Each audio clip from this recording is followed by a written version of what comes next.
Death is knowledge. But are you ready? Well, what is knowledge? Is knowledge the be all, the end all? No. Knowledge is just pretty much information, right? It's what we do with that information. And then ultimately, the third step, how we make that information manifest. That's the key. Without manifestation, is you're just a smart motherfucker from the library. Know a lot of facts, but your life is in shambles. Without this process, the internal feminine aspect, the wisdom, the ability to get the information and formulate it into a plan of action, perhaps, formulate it into a way to be, what not to do, whatever. So it can made manifest. It's irrelevant. So in other words, what does that say about just dying? If it means knowledge. So is just dying enough? Fuck you think you down here trying to learn how to live? Because I've been and ended that shit for you. I am not here to try to explain to you a better way to pay your fucking rent. I am not here to explain to you how to heal your dumb kids. I'm not here to even tell you your kids are smart. Why? Just because they're kids. They are dumb kids. Know why? Because they grow up to be dumbass adults. And I know you know a dumbass adult on your job right now. Several of them. Well, they was a kid. Were they smart as a kid? And then all of a sudden said, okay, my kid of being smart is over. So I don't necessarily think your kids are smart neither. All that shit that you've been told, you got to throw it away. You got to not want it. Because that's what the demiurge, that archon energy is betting on. You hope. Know their greatest weapon is hope. Hope is their greatest weapon. Because they get you with it. When you're a little kid, everyone looks at you going, oh shit, you could be the president. Oh, there's a lot of hope in you. There's so much you could do in the world.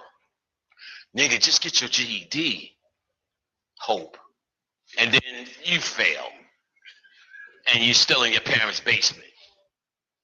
Or even better, yeah, you fail, you're in your parents' basement.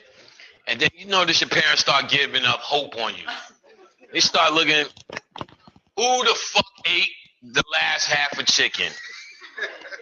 Oh, this motherfucker, the beautiful kid that was so fucking smart with all this potential.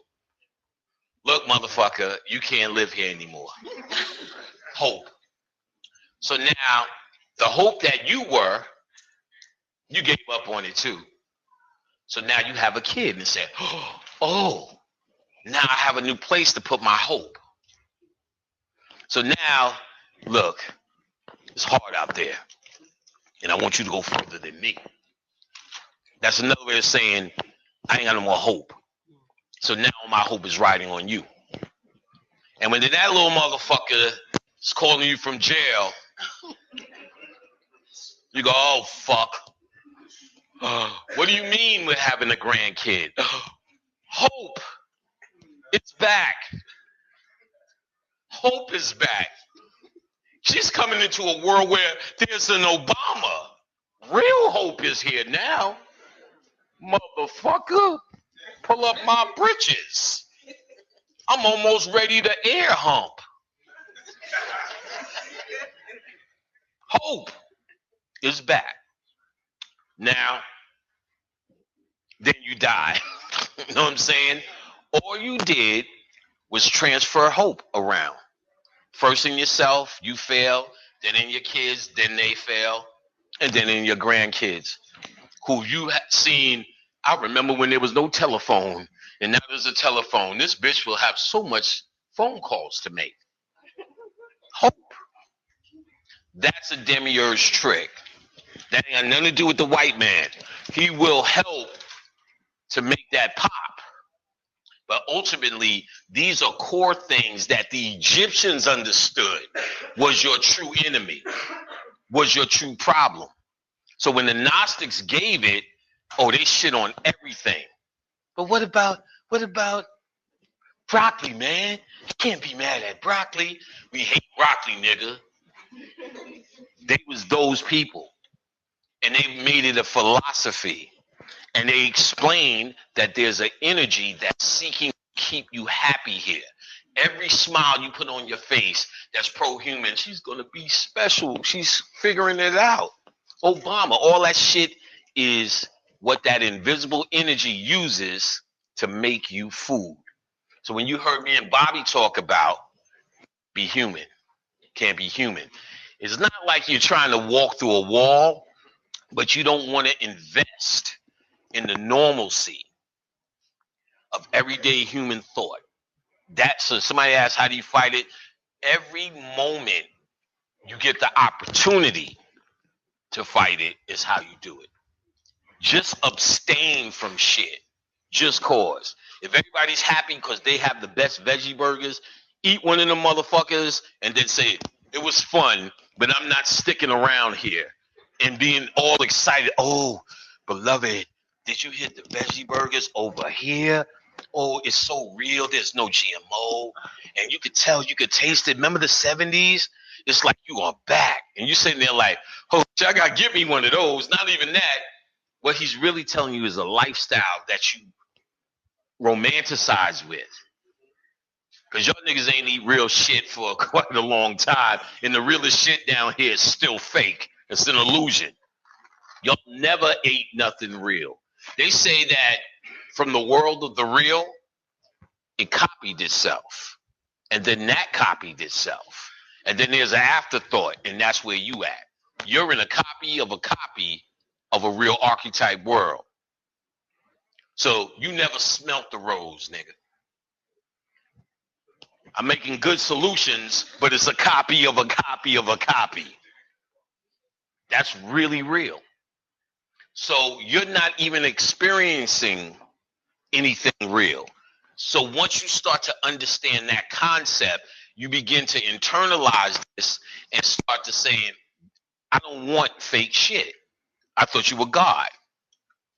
I don't want to indulge in secondhand shit and say that's it. I get it. We're in it, not of it. We're in it now. So enjoy the pizza. Don't just be mad while you're eating pizza. Motherfucking pizza. It's a copy of a copy of a copy. You ain't gonna fool me. That ain't real cheese.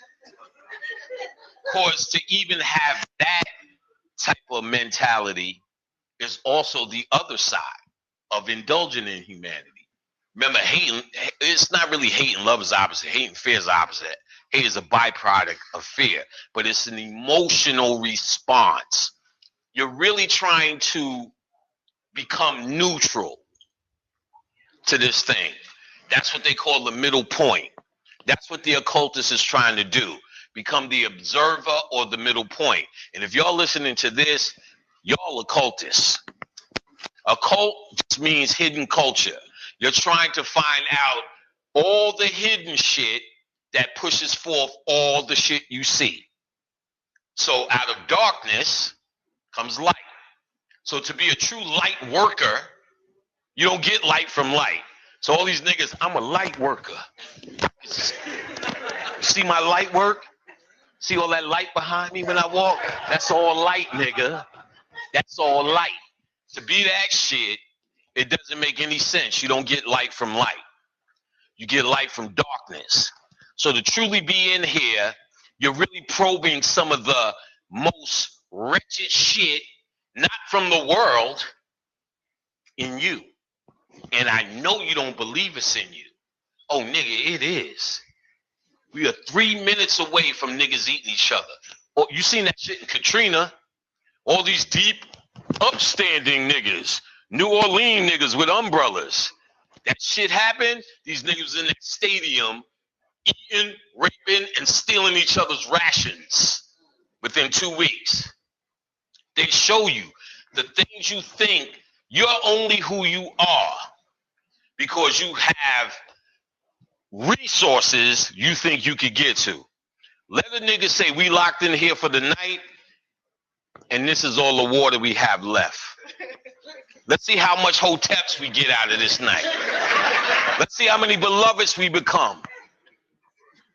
Let's see how many beloveds we become. That fucking candy right there will be worth more than any fucking herb pack. You're like, wait a minute, nigga, y'all, wait a minute. Line up. Line up. We getting Skittles rations out here. We eating them shits off the floor and everything. You don't act like that now because you know you can go somewhere, get something to drink and something to eat, somewhere to lay down perhaps, if you needed to. That's the difference. You ain't that deep and humanity didn't evolve into shit.